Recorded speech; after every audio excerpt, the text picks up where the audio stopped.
Gracias, muy buenas tardes y bienvenidos a este conversatorio virtual organizado por Prensa Libre.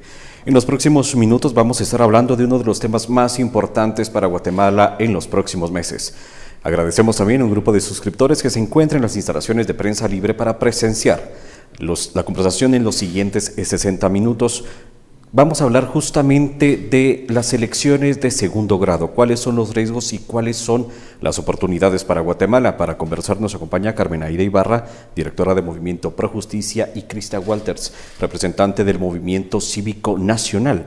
Son dos instituciones que le han dado acompañamiento a distintas elecciones de segundo grado, que son justamente los temas por los que vamos a conversar en estos momentos. El siguiente año Guatemala deberá renovar al Tribunal Supremo Electoral, a la Corte de Constitucionalidad, a la Fiscal General del Ministerio Público, también al Contralor General de Cuentas, y también existe un cambio en el rector de la Universidad de San Carlos de Guatemala, así que por favor esté atento, acompáñenos y escuche cuáles son las oportunidades y también cuáles son los riesgos de las elecciones de segundo grado en Guatemala. Bienvenidos.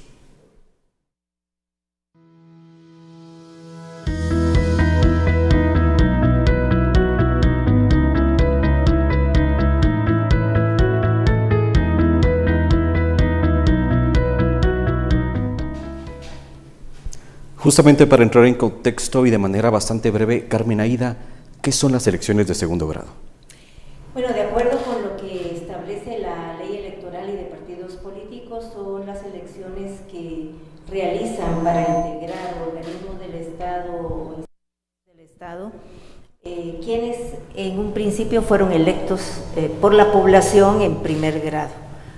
Diputados y el presidente de la República fundamentalmente son electos en elecciones de primer grado y son los que ya en el cargo tienen la responsabilidad por mandato constitucional de seleccionar y designar a las autoridades para algunas instituciones del Estado, como el Tribunal Supremo Electoral, el Fiscal General, Corte Suprema de Justicia, Corte de Apelaciones, Contralor General de Cuentas.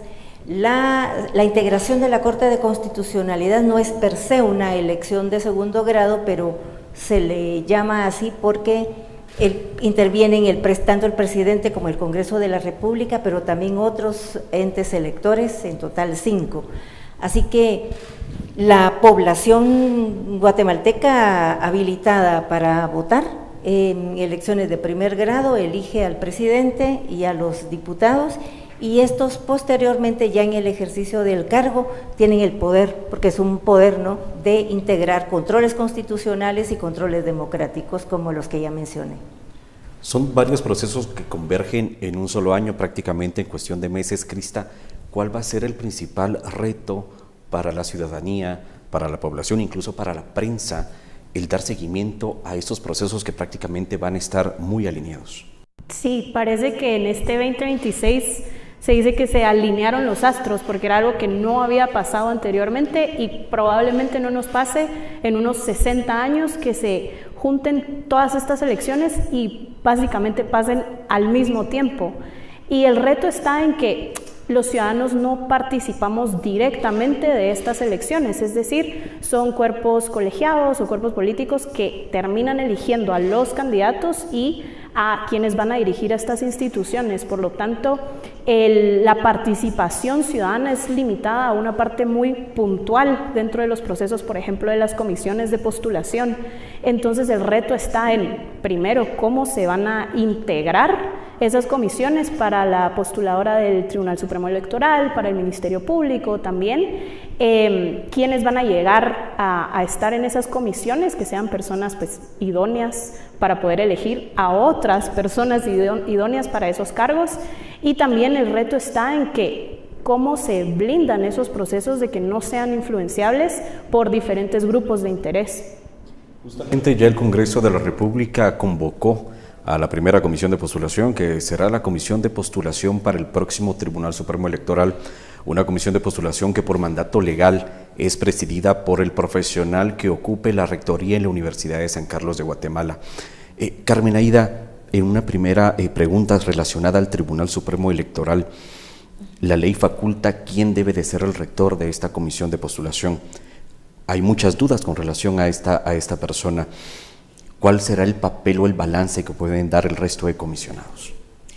Bueno, sin duda alguna, esta es por una disposición de la Asamblea Nacional Constituyente, que fue la responsable de emitir el decreto 1-1985, la ley electoral y de partidos políticos, y ellos concibieron el papel de la academia como fundamental. En aquellos entonces, recordemos que en el año 85 todavía estábamos en el régimen militar, había grandes esperanzas en que la academia sacara adelante la institucionalidad del país, la paz, la democratización.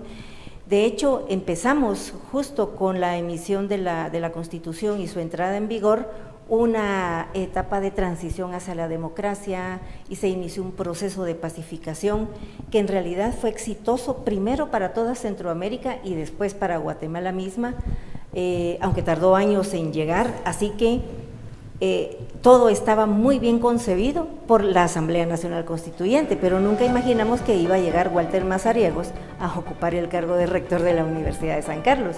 Entonces, eso nos tiene que llevar a reflexionar que la comunidad sancarlista es la que tiene que velar ahora por la recuperación, obviamente no en este momento, pero ya tienen que empezar a trabajar en la recuperación de su universidad para que la San Carlos sea más adelante nuevamente garante de la institucionalidad como se lo encomendó la Asamblea Nacional Constituyente vía la ley electoral y vía otras disposiciones, porque le ha entregado no solo a la San Carlos sino a todas las demás universidades legalmente establecidas un poder postulador, un poder nominador que realmente le resta control o le quita poder absoluto a quienes eligen en segundo grado, porque el presidente de la República está limitado a 6 candidatos que le manda un poder nominador, y el Congreso de la República también está limitado al número de candidatos que le manden las comisiones de postulación, que es básicamente la academia, y por supuesto una representación gremial equitativa. Pero ya desde hace rato ha empezado a molestar el tema de cómo la academia se desvió de los postulados y cómo se ha traicionado ese espíritu de la Constitución. Entonces, nosotros desde el Movimiento Pro Justicia propusimos hace ya varios años, tal vez casi unos 10, el cambio de la comisión de postulación, porque esa sí se puede hacer en la ley electoral.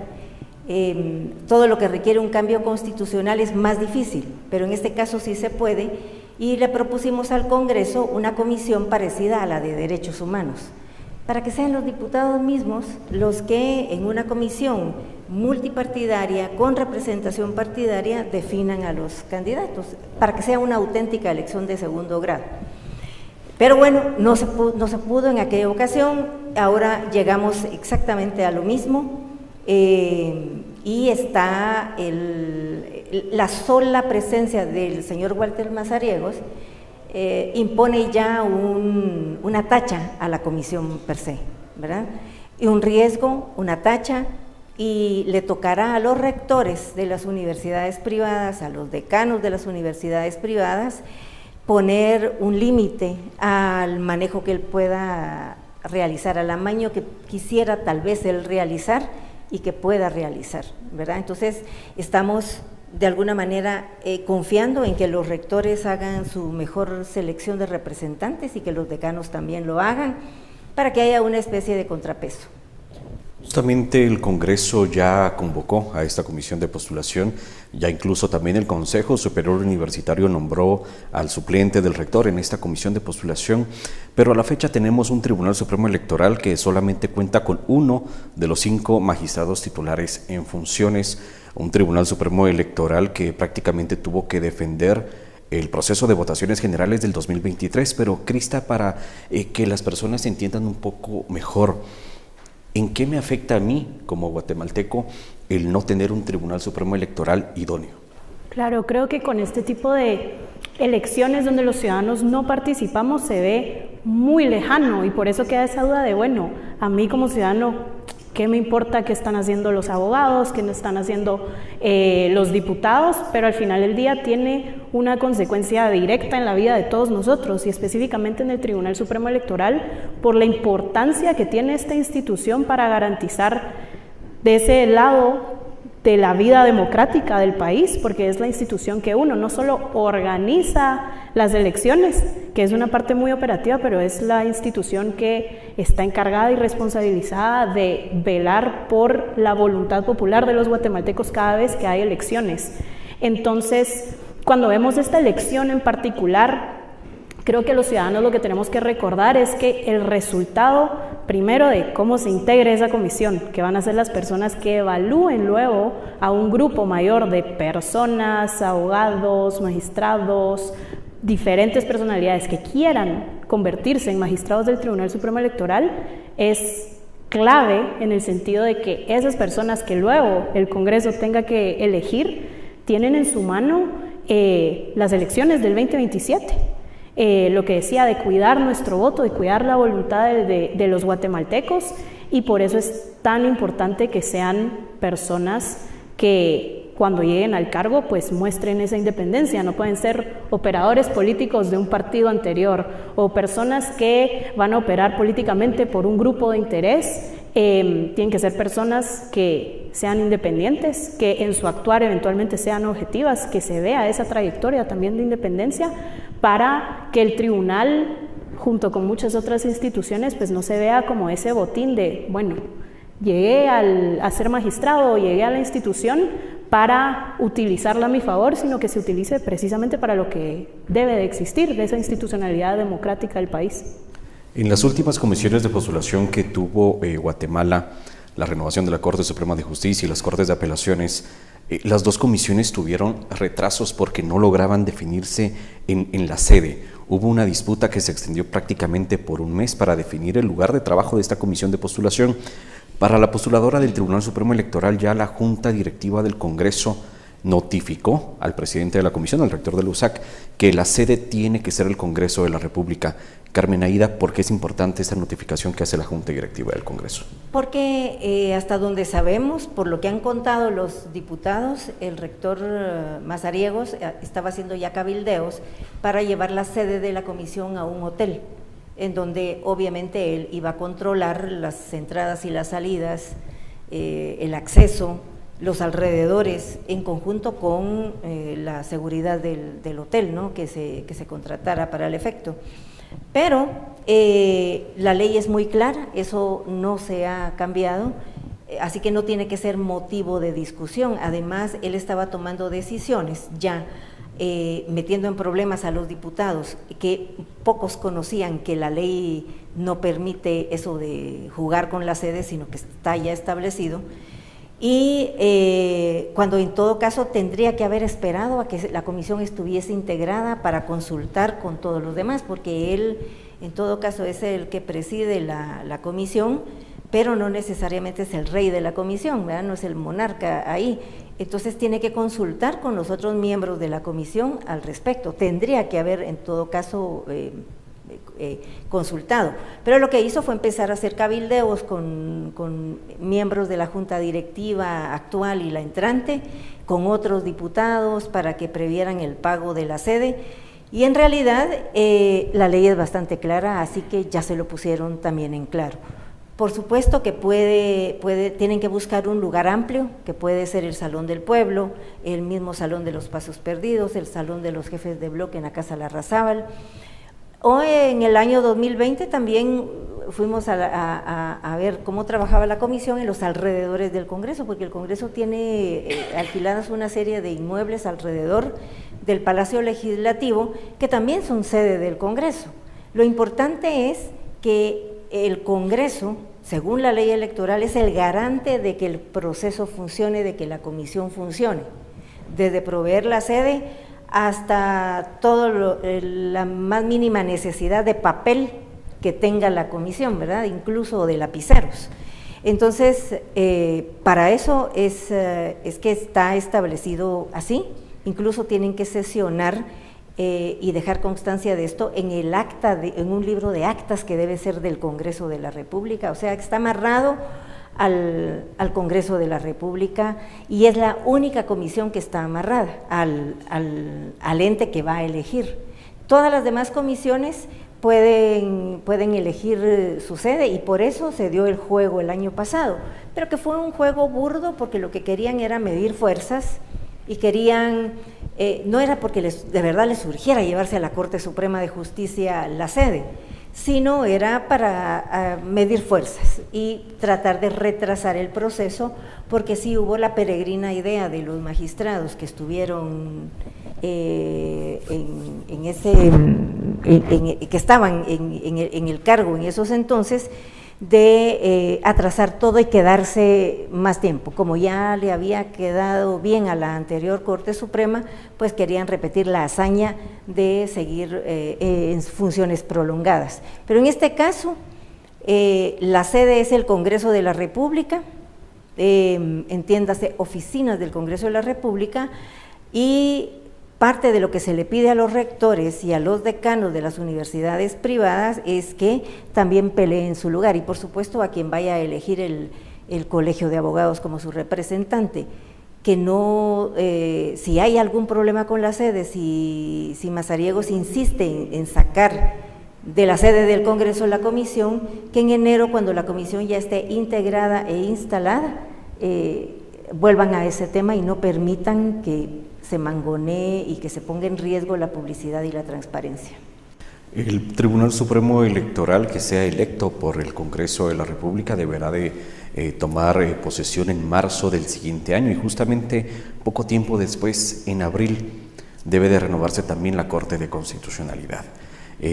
Crista, la Corte de Constitucionalidad ha tomado muchas decisiones en muchas comisiones de postulación e incluso en muchas decisiones que han tomado pues autoridades de Estado. ¿Cuál es el escenario que usted prevé que maneje la Corte de Constitucionalidad en las actuales comisiones de postulación? A ver, la elección del Tribunal Supremo Electoral, la elección del próximo fiscal general tiene que estar en manos de la comisión que debe elegir a esos candidatos. Yo creo que cuando volteamos a ver cuál debería de ser el papel de la Corte de Constitucionalidad en todas estas elecciones, debería de ser mínimo únicamente si está totalmente en riesgo el resultado, y por resultado me refiero a que esté dentro de los plazos lo que debe hacer la comisión, porque más allá de otros actores no debería haber nadie que influya en esas decisiones. Yo creo que nos gusten o no, las personas que están en esas comisiones están por ley responsabilizadas a llevar a cabo ese trabajo. A ver, va a ser de enero a marzo, de enero a, ¿qué será? Abril, creo que es, con la del Ministerio Público. Y yo creo que el rol de la Corte de Constitucionalidad es ser garante de la Constitución cuando deba de serlo, no buscar intervenir en cualquier otro momento u otros actores buscar a través de la Corte de Constitucionalidad judicializar los procesos, porque eso ha sido un grave error que hemos visto en otros procesos en años anteriores y en las elecciones también, que se judicializa, es decir, que se utilizan acciones legales para entorpecer estos procesos, para desviarlos hacia algún candidato o desviarlos hacia los intereses de alguien, y eso es peligrosísimo. O sea, una muestra de eso fue cómo pasamos en el 2019, en lugar de tener una elección dentro de los plazos necesarios para elegir a magistrados de la Corte Suprema de Justicia y Cortes de Apelaciones, a que se extendiera años ese proceso, esa elección. Entonces creo que es algo que no se puede repetir, y ya pues también el primer trimestre del próximo año van a ser esas pequeñas elecciones o esos pequeños procesos de los 5 órganos que van a tener que elegir a los nuevos magistrados de la Corte de Constitucionalidad, que ya es, digamos, otro tema bastante amplio que ya tendrá pues su atención también.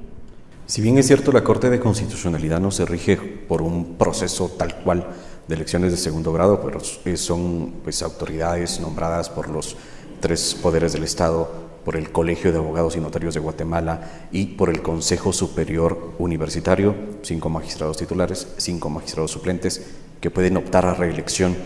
Carmen Aida, las eventuales intenciones de reelección que puedan tener algunos de los actuales magistrados constitucionales, ¿cómo podría incidir para que intervengan de más o, por el contrario, no defiendan el proceso del 2026? Pues yo tengo entendido que los 5 titulares actuales buscan la reelección. Obviamente quieren seguir gozando de las mieles que da el poder de ser una corte la que en última instancia decide todo, pero creo que es momento de renovar.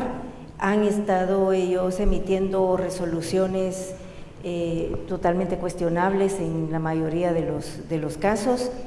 Están ahora, ya no tienen un bloque totalmente consolidado, ya ellos están, como cada uno está buscando su reelección por cualquier lado, están ya entrando en contradicción y obviamente ellos han estado trabajando o emitiendo resoluciones en función de esa reelección, por eso hay decisiones que no han tomado, o hay decisiones que sí las han tomado, pero solo de manera provisional y no resuelven de inmediato un amparo o una inconstitucionalidad. Por ejemplo, la creación de las nuevas salas de apelaciones. Por ejemplo, exactamente, porque no quieren pelearse con la Corte Suprema de Justicia o con los diputados en asuntos que les constriñe especialmente, porque imagínense, es tocarle el bolsillo a los diputados y es tocarle también de alguna manera el ego y los bolsillos a los magistrados de la Corte Suprema, porque ellos están arrogándose funciones que le corresponden al Congreso de la República al designar magistrados suplentes como si fuesen magistrados titulares.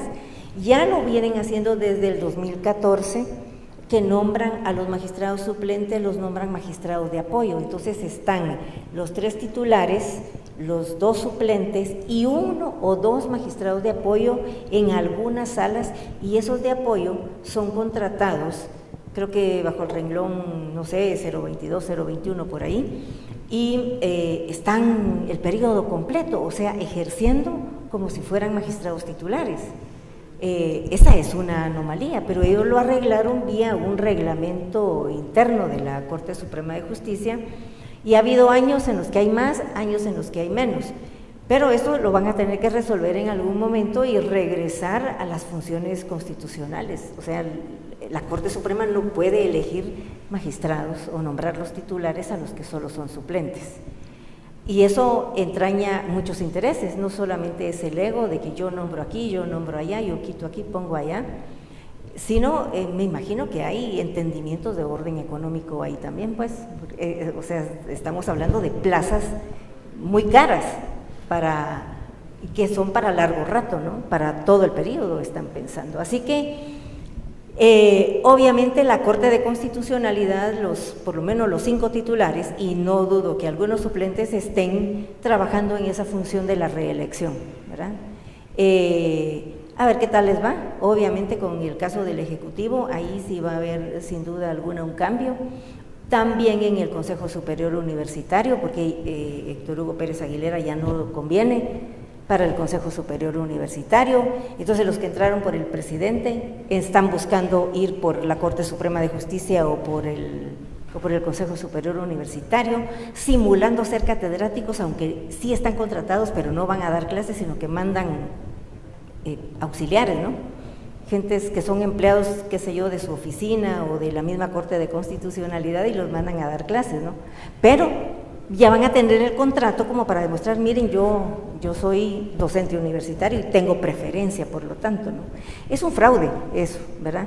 Así que están trabajando en función de la reelección, y es lamentable porque están hueseando, por decirlo de una manera coloquial, lo que antes no se veía. Antes se veía otro tipo de arreglos, pero ahora están hueseando, coloquialmente hablando, ¿no? Qué triste.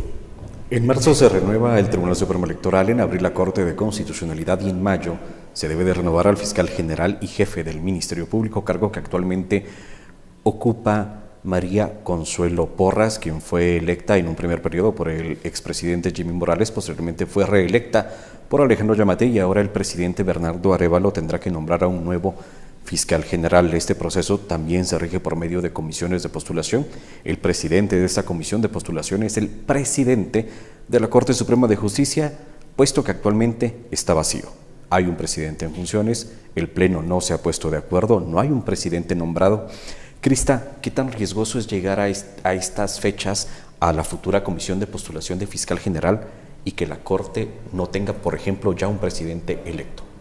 Es bastante preocupante porque lo que hemos visto en los últimos meses es que el Pleno de Magistrados no se pone de acuerdo, todavía no hay alguien designado o simplemente no sabemos si todavía hay alguien que quiera lo suficiente estar en la presidencia, en el sentido de que tiene un rol importantísimo y tiene muchísima responsabilidad.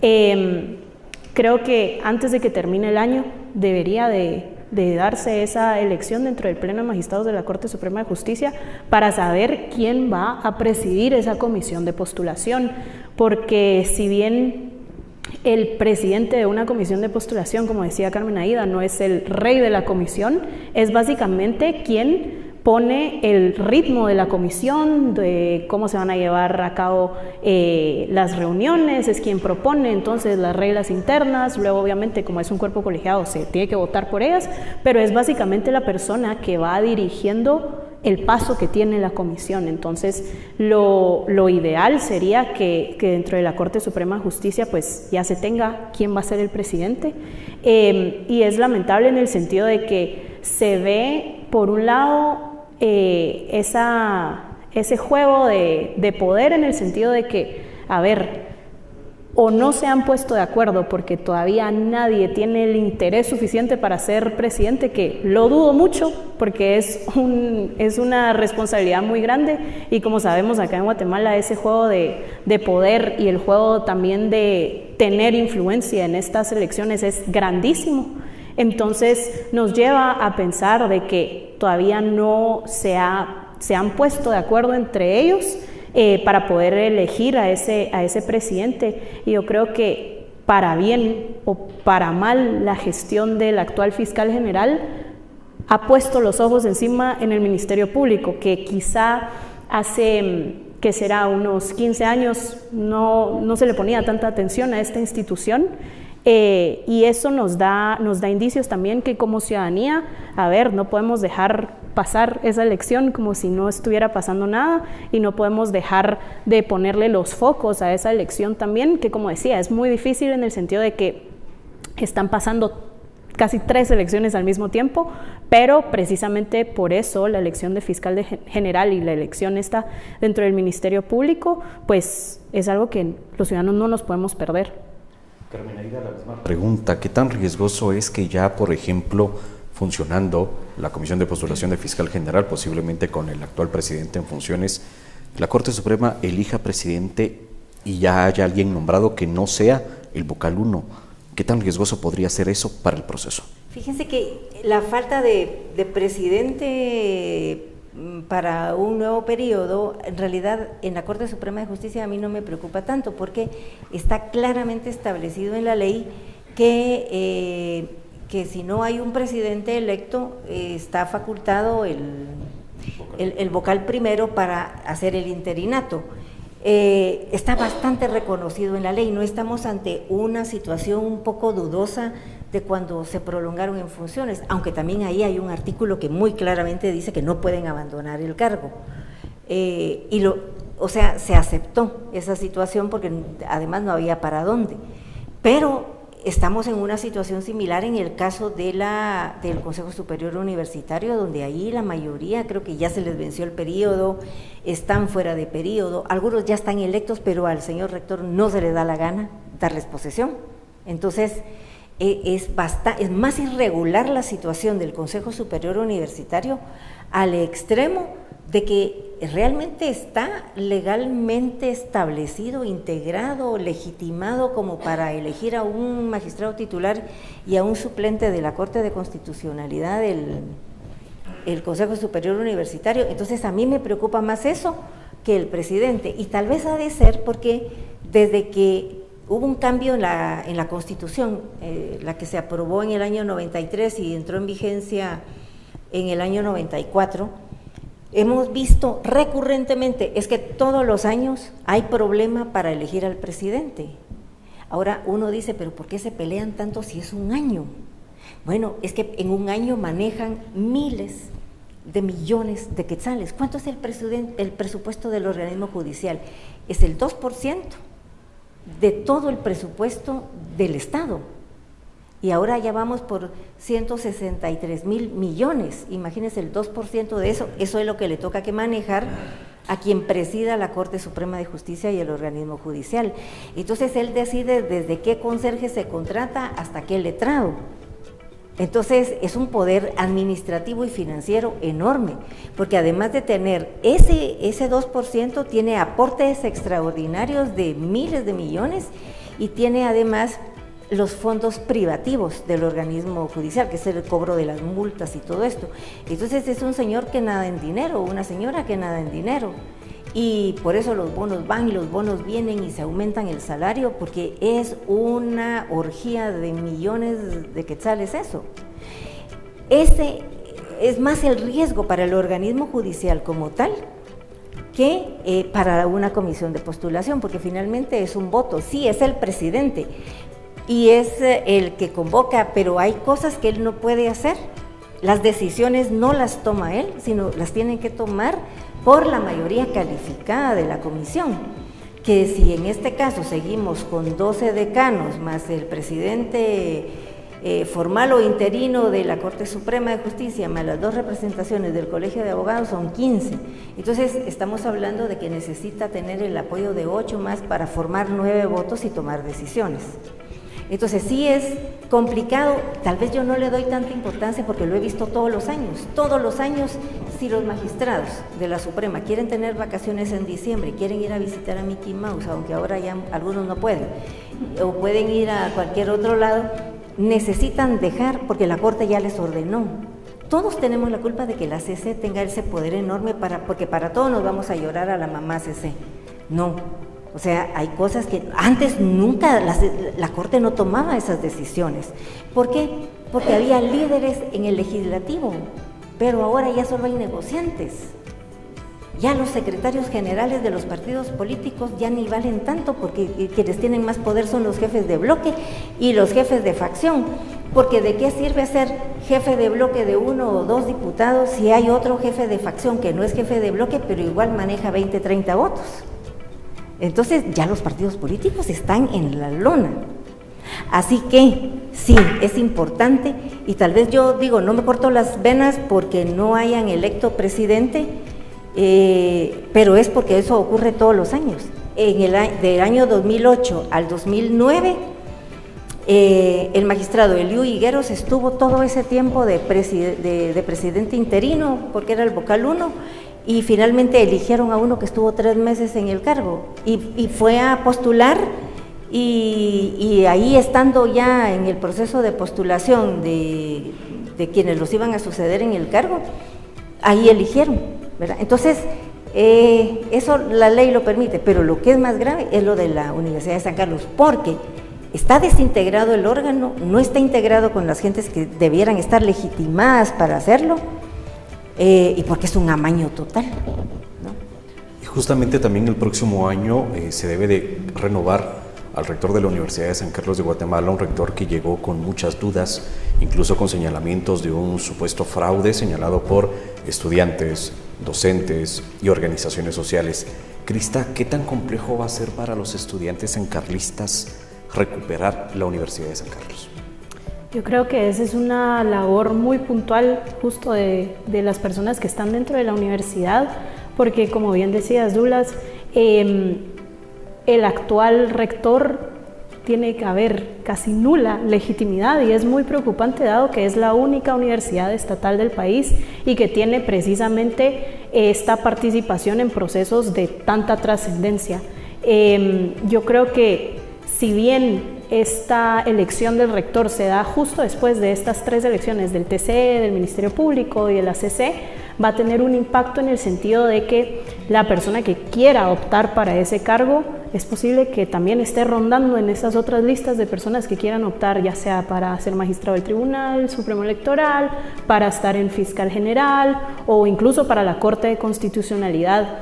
Y también de los comisionados, de cómo se llegue a formar ese, caigo otra vez en esa palabra, pero en ese juego de poder que se da de las personas que sean candidatas eventualmente para ser el rector, porque no va a ser una sorpresa de que alguien nuevo totalmente salga a la luz y salga de la tierra y se renueve la Universidad de San Carlos, sino que lo más posible es que sea alguien que ya tenga cierta trayectoria dentro de la universidad, no va a ser de otra manera, ¿verdad?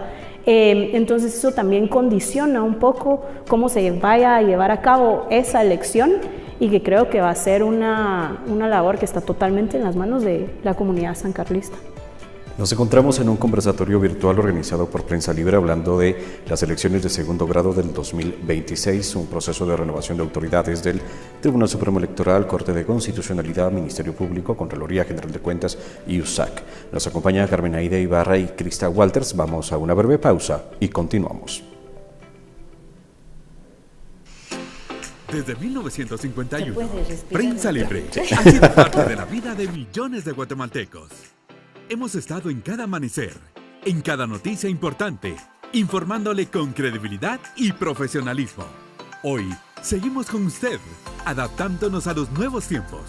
Mantenga viva la tradición de estar bien informado, ya sea con nuestra edición impresa, digital o ambas. Suscríbase al 1716. Prensa Libre, el periódico de mayor credibilidad. Gracias, muy buenas tardes. Nos encontramos en el conversatorio virtual de Prensa Libre hablando de los riesgos y las oportunidades del proceso de elecciones de segundo grado del 2026, y justamente hay algunas preguntas de nuestra audiencia relacionadas a la renovación de estas autoridades el año entrante. Una de ellas es: ¿qué planes tiene la sociedad civil para convocar a la población e impedir que actores corruptos se apoderen de las elecciones importantes como el Tribunal Supremo Electoral, la CC y la CSJ en el 2026? Carmen Aida, ¿cómo podríamos responder a esa pregunta? ¿Cuál es el papel de la población civil en el proceso? Es bien difícil. Yo siempre digo que nuestro momento es en las elecciones de primer grado. ¿De qué nos sirve quejarnos en este momento? De que Alan Rodríguez y su hermano, más todos sus aliados, tomen ciertas decisiones y estén fungiendo como jefes de algunos magistrados de la Suprema o de algunos magistrados de apelaciones, si la población va y los vota. Es decir, cuando dejen de votar por Alan Rodríguez, por Carlos López Girón, Carlos López Maldonado, Julio López, hijo, en Huehuetenango, entonces tal vez haya mejores criterios en el Congreso para elegir, pero mientras en las elecciones de primer grado elijamos a estos personajes que tratan a los magistrados como si fueran sus empleados, entonces no vamos a tener mejores resultados en los procesos de elección de segundo grado. Aquí no intervenimos directamente. Cuando algunos de los observadores internacionales nos echan toda la carga encima, decir, ustedes reclamen, ¿por qué es de ustedes este proceso? No, la verdad es que no. Las elecciones de primer grado son nuestras, pero ahora ya no, porque nosotros ya elegimos diputados, ya elegimos presidente, y son ellos los que van a tomar las decisiones. La comunidad sancarlista ya eligió al señor antidemocrático que tienen ahí. O sea, ¿verdad? ¿Qué se va a hacer?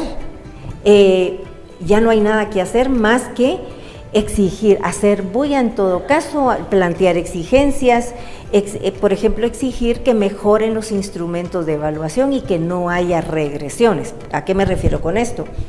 A que el año pasado los representantes gremiales algunos representantes gremiales y algunos de la Corte de Apelaciones y de la Corte Suprema estaban intentando aprobar un reglamento que nos devolvía a 2009, antes de la ley de comisiones de postulación, porque entonces establecían censura para los medios de comunicación, para los propios comisionados, no se podía tener acceso a ningún documento, prácticamente, no propusieron sesiones secretas porque ya hubiese sido demasiado, pero en la medida en que la sociedad, que las organizaciones que estaban ahí observando la situación, lo denunciamos y se armó un escándalo por esta regresión que íbamos a tener, pues en esa medida eso se impidió.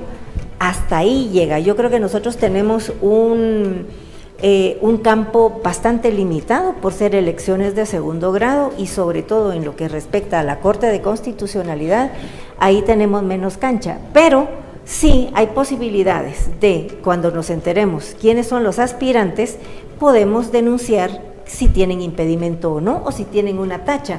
Las denuncias de impedimento son aquellas que verdaderamente le impedirían a la persona, al aspirante, acceder al cargo, optar al cargo.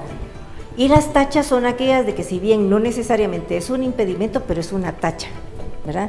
Como andar expulsando estudiantes, ¿verdad? Por si alguno de los que avaló la expulsión de estudiantes y que viola el derecho a la educación superior está en esta situación. Bueno, mira, este es un violador del derecho a la educación, o este es un violador de la libertad académica, es decir, algo así, que pudiera ser una tacha de orden moral, aunque no necesariamente constituya un delito o un impedimento establecido en la Constitución o en las leyes aplicables, ¿no?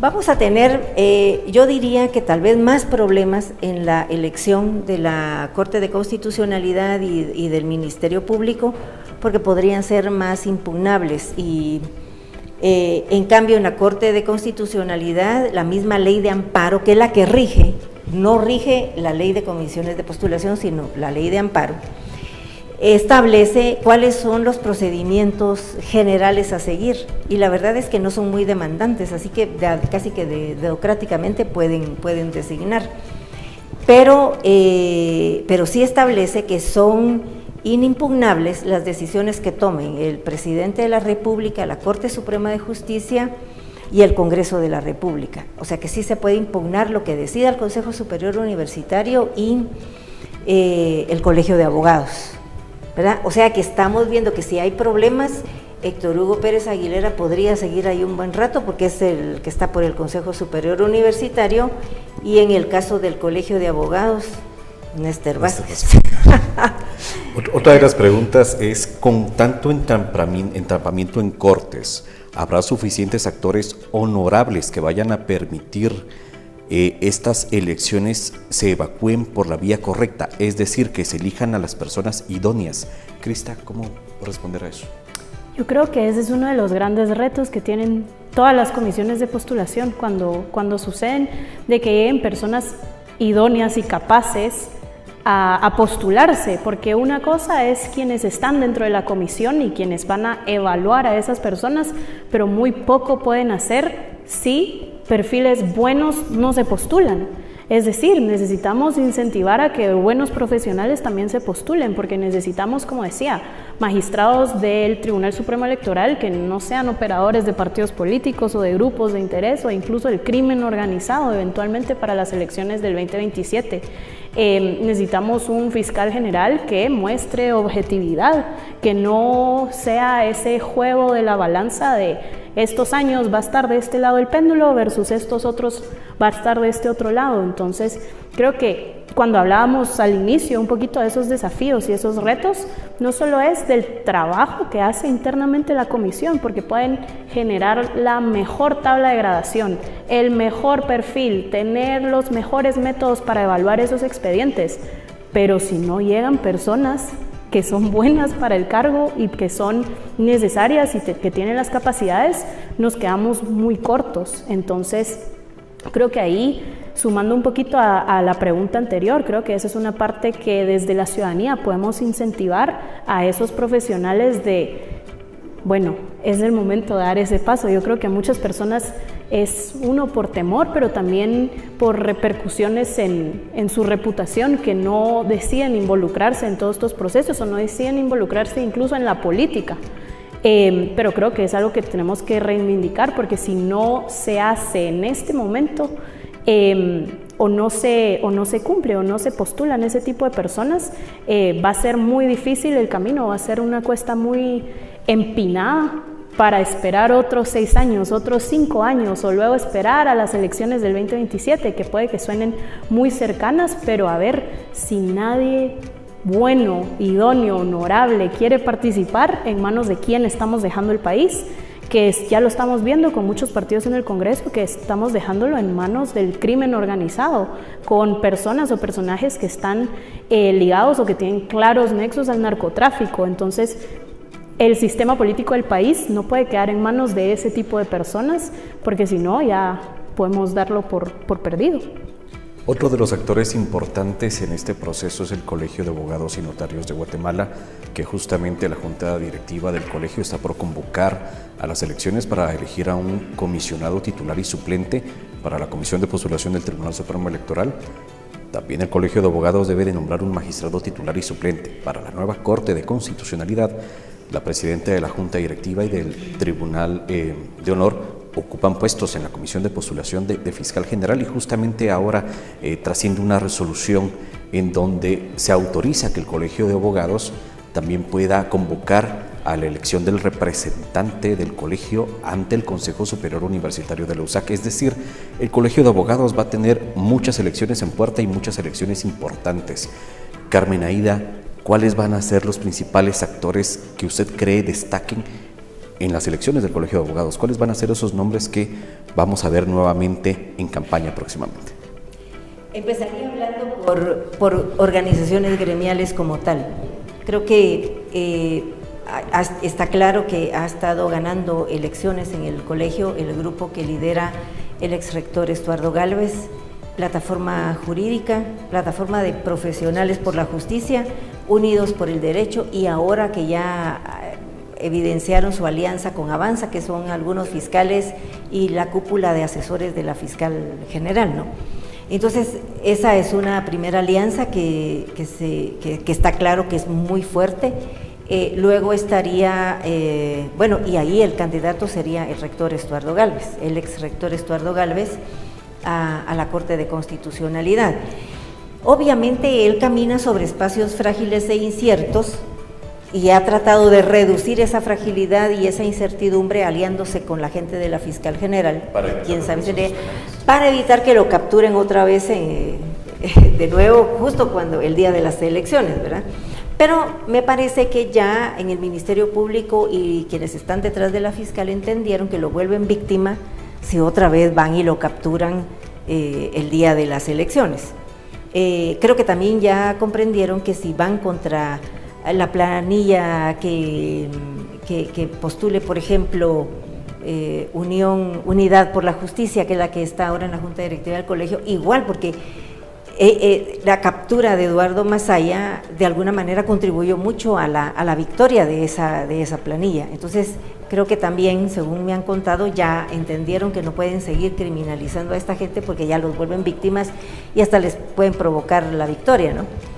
Luego, yo diría que después de Estuardo Gálvez está el grupo del magistrado Néstor Vázquez, con ASPA, aunque bastante disminuido porque le fue muy mal en las elecciones de febrero.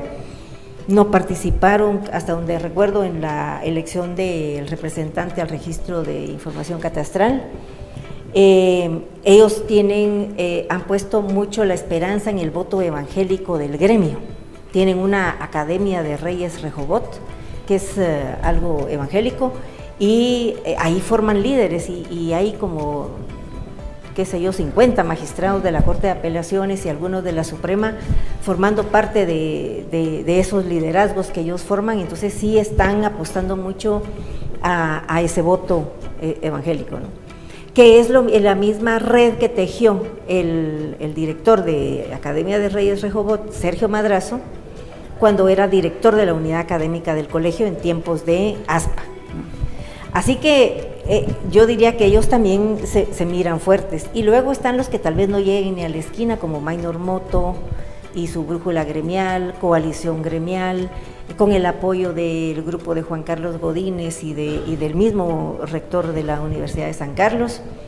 Y van a ir apareciendo otros por ahí en el camino, sin duda alguna. Ya escuché que el expresidente del Colegio de Abogados, Ovidio Orellana, el amparista por excelencia, Eric Castillo, ¿no? Castillo. Eric Castillo, Eric Mazariegos es el de la Contraloría.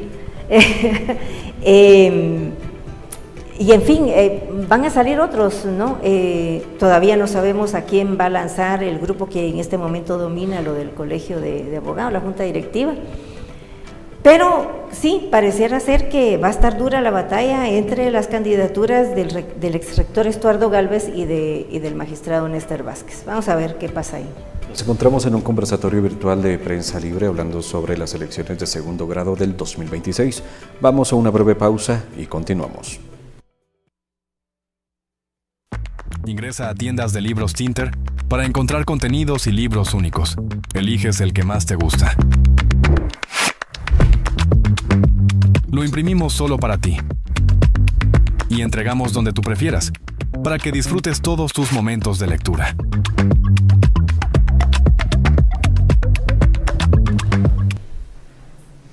Gracias, nos encontramos en el conversatorio de Prensa Libre hablando sobre el proceso de elecciones de segundo grado del 2026 y otro proceso que está también próximo en los siguientes meses es la renovación de la Contraloría General de Cuentas, una institución que se encarga justamente de fiscalizar, pero que también tiene peso al hablar del proceso electoral. Crista, ¿por qué es importante también enfocarnos en la Contraloría General de Cuentas y cuál puede ser su incidencia en el proceso electoral del 2027? Sí, creo que la elección de un nuevo contralor muchas veces pasa por desapercibida. Creo que es igual de técnica que las otras elecciones, como del Ministerio Público o del Tribunal Supremo Electoral, porque también se hace a través de una comisión de postulación que, si bien no participan las mismas personas, pero está integrada y tiene que seguir esa misma lógica de las comisiones de postulación. Entonces, eso va a suceder entre los meses de julio y de octubre de este año, y creo que el peso de la Contraloría no es solamente en que tiene que fiscalizar pues, las finanzas del Estado, pero, como bien decía Douglas, tiene ese papel en las elecciones generales, que es quien emite el famoso finiquito para las personas que quieren ser candidatos. Y siempre está el riesgo, otra vez, de que ese sea un mecanismo para impedir que uno u otro candidato pues no pueda correr en la contienda. Y creo que lo hemos visto con anterioridad, y es no solo un riesgo para el proceso electoral, pero termina siendo un riesgo porque los guatemaltecos ya no somos quienes decidimos quiénes queremos que sean nuestros representantes, ya sea diputados, o sea alcaldes, o presidente o vicepresidente, sino que hay procesos anteriores o hay formas anteriores para limitar esas opciones que tenemos los ciudadanos. Entonces, en ese sentido, la Contraloría, quizá a muchos no se nos viene a la mente cuando hablamos de las elecciones, pero tiene ese papel que puede ser que permita o no que alguien pueda correr. Entonces, para las elecciones del otro año, del 2027, tenemos que tenerlo bastante claro y bastante en mente por este rol que va a jugar, y no dejarlo pasar como, bueno, es la Contraloría, casi nadie le pone atención a esa elección, y que ya va a ser de la colita del año, ya va a ser lo último que vaya sucediendo, sino que va a parecer que el próximo año, el 2026, los ciudadanos vamos a tener que tener los ojos puestos de enero a noviembre, casi que en todos estos procesos, y prepararnos porque eventualmente se vienen las elecciones generales ya iniciando el 2027. Carmen Aida, son varios procesos los que se vienen el siguiente año, y con estos procesos siempre vienen acompañados de acciones legales, acciones de amparo. ¿Qué tan complejo va a ser este proceso en el tema de cortes? Es decir, ¿qué tanto se va a buscar el apoyo de salas de apelaciones, de las nuevas salas, o incluso de la misma Corte de Constitucionalidad? Se espera que en el caso del Ministerio Público y de la Corte de Constitucionalidad haya, tal vez menos en el caso del Tribunal Supremo Electoral, pero no se puede descartar, es un poco difícil. Pero desde que empezaron estos procesos de postulación, se abrieron los espacios para cuestionar el trabajo de las comisiones, y esto en un principio fue bueno, hasta que empezaron las acciones que llevaban un sesgo, y lamentablemente tengo que decirlo, y es que, digamos, en el año 2009, justo cuando se estrenaba la ley de comisiones de postulación, se presentaron los primeros amparos, y el primer amparista fue Eric Castillo, precisamente, y con mucha razón, porque Blanca Stalin estaba dominando todo ese proceso y estaban cometiendo irregularidades. Entonces él peleó junto con Fanuel García la restitución de sus derechos, y lo lograron finalmente. Pero en el año 2010 ya se pusieron amparos para todo. Gloria Porras no está en la lista de 6 candidatos a fiscal general. no hicieron bien lo de la honorabilidad, repítanlo, decía la Corte de Constitucionalidad. Y lo hacían de nuevo, aquí va la lista de 6, tampoco iba Gloria Porras, repítanlo porque no hicieron bien lo de la honorabilidad, y una tercera vez. Entonces es que los comisionados dijeron, es que ella es la candidata de Sandra Torres, entonces nosotros no vamos a acceder a eso, ¿verdad? Y no la vamos a, y nosotros ya hicimos lo que teníamos que hacer. Entonces eso nos llevó a que por primera vez, también en el caso del Ministerio Público, estuviese plagado de acciones de amparo, pero era porque hubo 3 o 4 para forzar a la comisión a incorporar a Gloria Porras a la lista, no se logró, pero y así ha sido desde entonces. Quieren meter a un candidato, buscan la forma de que se logre finalmente, y hay ya, según los estudios que nosotros tenemos, una amplia jurisprudencia de la Corte de Constitucionalidad sobre comisiones de postulación, que también es bueno porque ha ido reforzando buenas prácticas en las comisiones de postulación. Así que viene feo, pero esperemos que haya orden en todo esto. Ya estamos llegando a la recta final de este conversatorio en donde hablamos acerca de los distintos procesos de elecciones de segundo grado que se vienen para el 2026. Crista, a manera de despedida, a manera de conclusión, ¿cuál es el mensaje de manera bastante breve que usted le puede dar a la población guatemalteca? Que si bien los ciudadanos no participamos directamente en estas elecciones, el resultado de estas elecciones sí implica muchísimo para todos nosotros, en el sentido de que los magistrados que sean electos, si son buenos magistrados, van a garantizar que nuestro voto esté resguardado en el 2027. Si se elige un buen fiscal general, vamos a tener el resguardo que si un empresario es extorsionado, que si un vecino ve un asesinato, que pase algo, cualquier cosa, sí se pueda resolver y se pueda investigar, que eventualmente también con la elección de la Corte de Constitucionalidad, por ejemplo, si el resultado es bueno, vamos a tener un garante de nuestra Constitución como debe ser, y finalmente con la Contraloría General de Cuentas, alguien que fiscalice y no pase de largo muchas de las cosas que son obvias y que son irregulares dentro de las finanzas del Estado. Entonces creo que el mensaje es ese, que pueda que suene muy técnico todos estos procesos, porque lo son, pero que ese no sea un impedimento para que nosotros los ciudadanos tengamos los ojos puestos ahí, porque la fiscalización ciudadana y también la atención que le pongamos todos nosotros a estos procesos eleva el costo político de las personas que quieren manipularlo.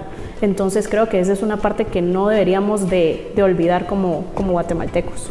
Carmen Aida, lo mismo, ¿cuál es su mensaje final para la población guatemalteca? Bueno, que tenemos que aprovechar todos los espacios posibles, no tomamos las decisiones ya las tomamos en el 2023, las vamos a tomar de nuevo en el 2027, pero sí hay espacios para que exijamos un mejor proceso de postulación. Y obviamente estos procesos son de élites, o sea, no tenemos que olvidarlo, o sea, tenemos poco espacio porque son élites tomando decisiones, y de alguna manera quienes participamos alrededor nos convertimos en parte de eso mismo, y la población en general se queda bastante al margen, pero tiene la gente que entender que pueden participar. Yo recuerdo que en su momento una señora de Nevaj nos mandó una denuncia porque un juez estaba acosándola, no para tener relaciones con ella, sino con su hija, a cambio de resolver como ella quería. Y presentamos a la comisión de postulación en su momento la denuncia que ella hizo y funcionó. Luego vino una señora de Totonicapán y dijo, miren, mi vecino intentó degollarme y es abogado y está de candidato a la Corte Suprema de Justicia. Bueno, venga, ¿dónde está la denuncia? Y tenía denuncia de que la había amenazado con un cuchillo en la vía pública. Bueno, ¿cómo iba a llegar a la Corte Suprema de Justicia? La comisión la acogió. Luego vino el de un juez juez suplente que andaba acosando mujeres a cada juzgado donde iba y embarazaba a todo el mundo en el camino y no se hacía cargo de nada. Bueno, hasta que finalmente hubo denuncias, hubo una sanción disciplinaria de la Junta de Disciplina, el Consejo de la Carrera Judicial lo protegió, desbarató la sanción, pero la comisión acogió. O sea, hay posibilidades, pero tienen que ser denuncias bien fundamentadas para que la comisión tome en cuenta esto. El año pasado hubo denuncias había alguien que estaba ya en ruta de poder llegar a la lista de candidatos a la Corte Suprema de Justicia o Corte de Apelaciones, y era un violador, estaba acusado de haber violado a una menor de edad. Entonces, la gente puede denunciar y la comisión puede acoger. Gracias. Muchas gracias a Carmen Aida Ibarra, directora de Movimiento Pro Justicia, a Crisia Walters, presidenta del Movimiento Cívico Nacional, a nuestros lectores que están en el estudio, en las instalaciones de Prensa Libre, y muchas gracias a usted que nos acompañó de manera virtual hablando acerca de las elecciones de segundo grado del 2026. Que pase una muy feliz tarde.